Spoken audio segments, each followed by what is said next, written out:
Thank you. Thank you for being with us this morning. I'll take a very different tack than Senator Kane on our support of our allies. I mean, one of the challenges I see around the country, around the world right now, is that it seems like the world is on fire, in part because of the weakness of our administration, the Biden administration. You think about the fact that China stares across the Taiwan Straits, or the Kremlin sets its sights further west, or Iran comes out of the shadows and starts attacking our strongest ally in the Middle East, Israel. You think about the fact that in the Sahel, terrorism seems to be spreading faster than ever before. And to me, it just seems very clear that without question, the weakness of this administration emboldens our adversaries. And frankly, if there should be no daylight between Israel and America, it seems like there is a lot of daylight. The more decisions that are made from the administration to withhold shipments of weapons, the more challenges that we have. And frankly, if we're concerned about saving innocent lives, it seems like to me we would provide the resources that make dumb bombs smart by having the precision technology that has been held up on tarmacs and frankly in shipping the weapons. So I'd like to hear your thoughts on how it is in Israel's best interest and our relationship with Israel and that best interest that we hold back not just the shipments of the weapons, but the very precision technology that's necessary to turn these bombs into clearly better weapons and reduces casualties. Well, Senator, first and very quickly, it won't surprise you that I disagree with your overall judgment. What doesn't surprise me at all. You're right. When it comes to China and Taiwan, we've brought countries around the world together to stand up for maintaining peace and stability across the Taiwan Strait, to make sure that China does not engage in any unilateral actions that change the status quo. And China is hearing that from country after country, in no small measure because of our own engagement, our own diplomacy. When it comes to Russia and Ukraine, we've rallied. Let's have a little just a dialogue on that. Here's one of the things I'd say in response to that. It's when you show weakness anywhere, it affects strength everywhere. When you have a botched Afghanistan challenge, when the president says that a small incursion in Ukraine might be acceptable, when he says to Putin that here's a list of areas not to cyber attack, the weakness in posture, I think, emboldens our adversaries. And so while you may be able to name some specific things that have been done, hopefully to reduce the impact, from my perspective, most of the world really respects strength, and that's about all they respect.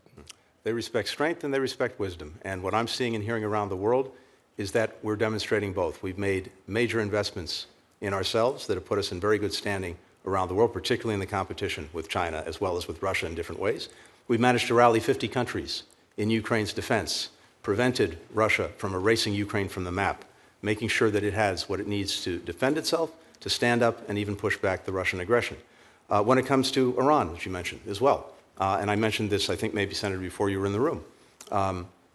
When Iran engaged in an unprecedented attack on Israel, the first time that Iran had directly attacked Israel, for the very first time, the United States actively participated with our military in the defense of Israel. That had never happened before. We rallied other countries to Israel's defense. We thwarted what could have been a devastating attack, and I think the message was very clearly received in Iran, throughout the region, and around the world. Let me ask you this question. Please. Part of the challenge that I see there is there's no doubt that the coalition that was available for the response, it was a strong one. I think part of that was because of the Abraham Accords. Normalizing relationships in the Middle East was actually impactful. So I thought to myself, this is strong to see the countries coming together in a coalition in defense. However, part of the challenge, of course, is that on October the 7th, the first thoughts that come out of the administration before they deleted it was to tell Israel to pause, is a challenge. The second thing is that you don't have to have a coalition defending Israel if there are no attacks from Iran. And so the fact of the matter is that the more we strengthen and embolden Iran by eliminating any of the hurdles being the sanctions, being allowing their oil to flow easier, the November decision to provide $10 billion, the August decision to provide $6 billion. The fact of the matter is that the 35% of the Iranian economy is driven by sale of energy. So the fact is that when we open that up, we're actually strengthening our adversary, not making them weaker. In fact, Senator, not a single sanction has been lifted on Iran, and in fact, we've imposed sanctions. Relaxing on more than 500 Iranian individuals and entities. No, we haven't lifted a single sanction. Well, I would say talk to Secretary Yellen about the conversation that we've had and that continues to be had about the fact that we're making it easier for Iran to sell their oil, which only increases their revenue, which then is used, 90% of it, to attack our allies.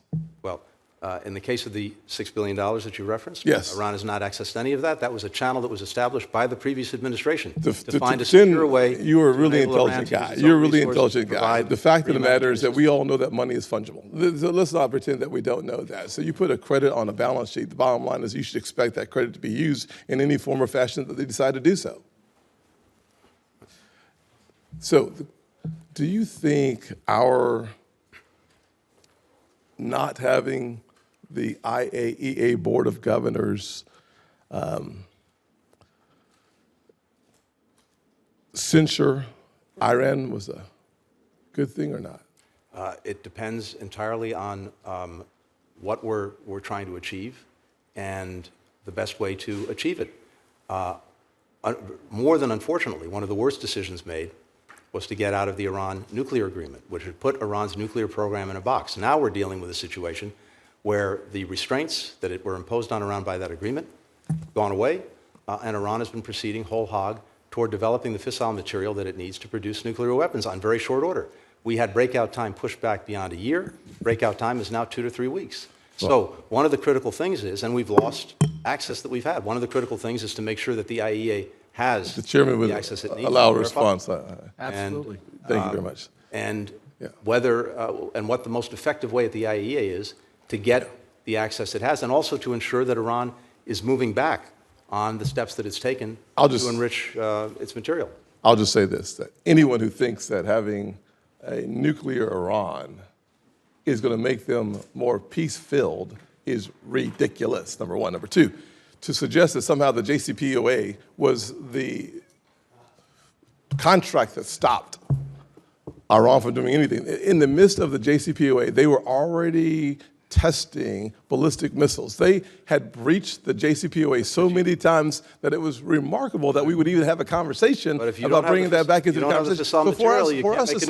For us to have a conversation about the JCPOA and how bad it was, sure. To have a conversation about its effectiveness, I think is remarkable. Let's look at where we were and where we are as a result of getting out of the JCPOA. Senator, Here's thank you very much, Mr. Chairman. I appreciate the chance. Mr. Secretary.